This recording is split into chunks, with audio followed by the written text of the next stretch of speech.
Did you ever imagine that behind Bruno Mars' dazzling success, the Grammys, the Super Bowl halftime show, and those timeless chart toppers, there was a $49 million secret, a debt so staggering that even the most loyal fans had no idea how close he came to financial disaster?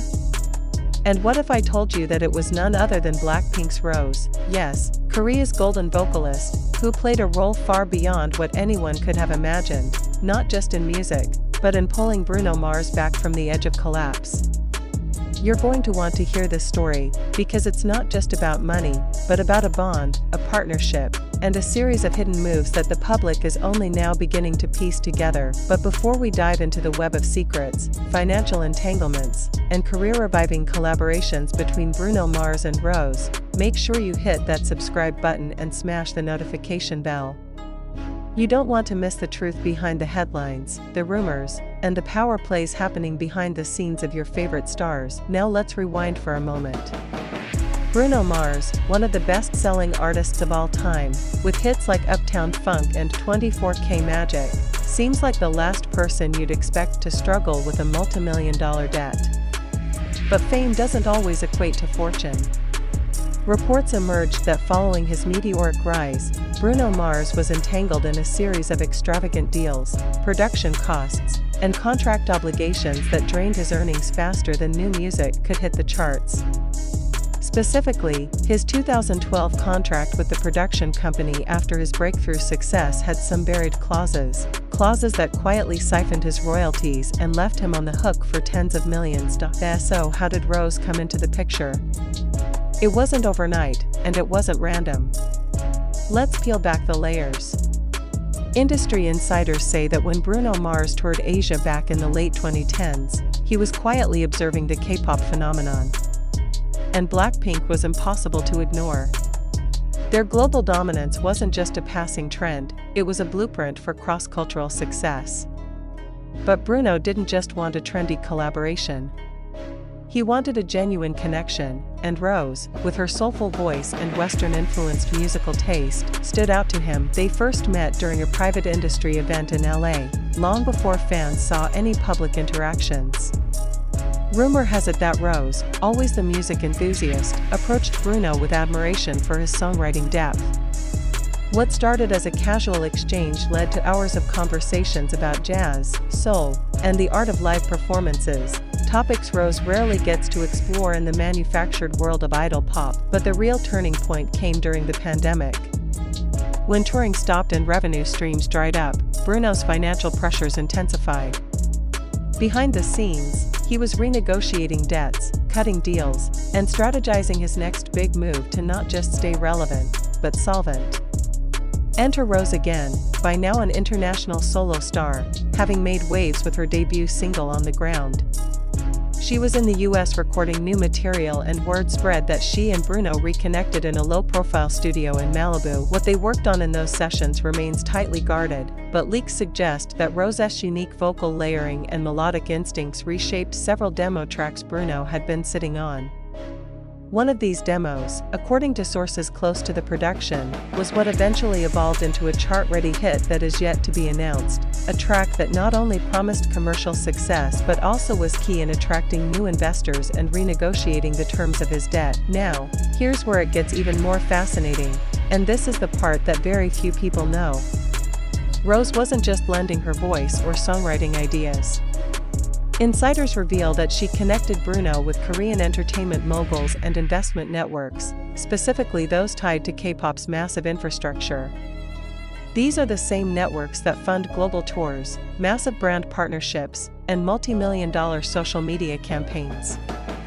Bruno Mars, thanks to Rose, tapped into a financial lifeline that transcended the US music industry's usual channels. And just when you think that's the whole story, here's the mid-video scoop that'll keep you hooked. Multiple unconfirmed reports suggest that Rose might have an executive producer credit on one of Bruno Mars' upcoming projects, a role she has never taken before in any capacity. This could mark her secret transition from mere performer to a behind-the-scenes power player, reshaping the music industry alliances between East and West.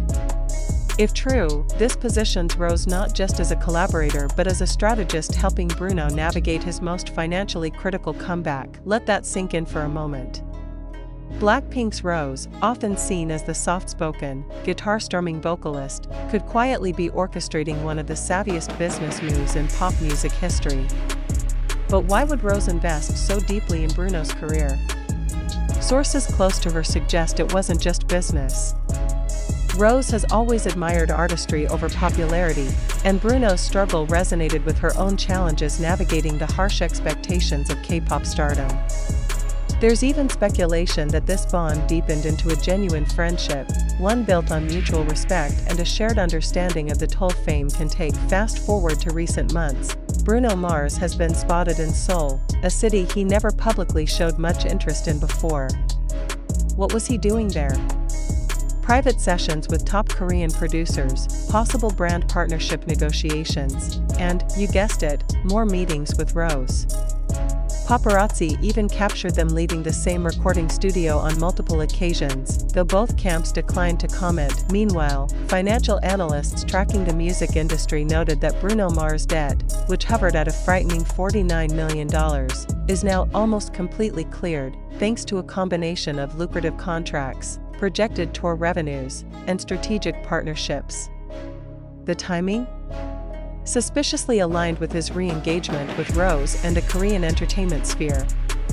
Coincidence? Hardly, and just when fans thought that was the extent of their collaboration, cryptic social media activity started to spark rumors. Rose posted a story featuring a vintage microphone and captioned it with "Magic in the making," while Bruno Mars, days later, tweeted a simple, "She's a star, wait till you hear this." Neither mentioned names directly, but fans connected the dots almost instantly. There's more. A high-profile insider leaked that a special stage performance is in the works, a joint act between Bruno Mars and Rose, potentially for the upcoming Grammy Awards or even Coachella 2026. This wouldn't just be another cross-cultural duet. If confirmed, this could redefine how Western and K-pop artists collaborate, not as feature acts, but as co-creators and co-owners of the art and the profits. And here's where the pattern interrupts get even sharper, because you're probably asking yourself, why is this all surfacing now? Why the slow leaks, the cryptic posts, the carefully staged paparazzi shots? It's all by design. Marketing experts suggest that what we're witnessing is a masterclass in pre-release hype. Both Bruno and Rose are known for their meticulous image control. This slow drip of information, the tease of a deeper story, it's engineered to keep fans, media, and industry insiders on the edge of their seats. So what's the payoff? For Bruno Mars, it's not just about paying off a near-crippling debt. It's about legacy. A chance to reinvent himself not as a nostalgic icon but as a contemporary, globally relevant artist with connections that transcend the traditional boundaries of pop music. For Rose, it's a subtle but powerful expansion of her influence, proving that she's more than BLACKPINK. She's a visionary, a connector of worlds. If you've made it this far, you probably feel the same anticipation as the rest of the music world. What exactly did they record in those hidden Malibu sessions? Is Rose really stepping into executive production? Will we see them share the stage at the Grammys, Coachella, or maybe even in a surprise Netflix documentary chronicling this unprecedented alliance? Time will tell. But one thing is clear, the story of Bruno Mars' $49 million debt isn't just a cautionary tale of fame and finances. It's a story of redemption, of unlikely alliances, and of how one K-pop star's quiet power move might have rewritten the future of a global icon. If you're just as curious to see where this unfolds next, make sure you're subscribed because we'll be tracking every update, every hint, and every behind-the-scenes reveal. Smash that like button if you never expected Rose to play such a pivotal role in Bruno Mars' comeback. And drop a comment, do you think this collaboration will redefine pop music? Or is there even more we don't know yet? Either way, stay tuned, because the next chapter could drop any day now.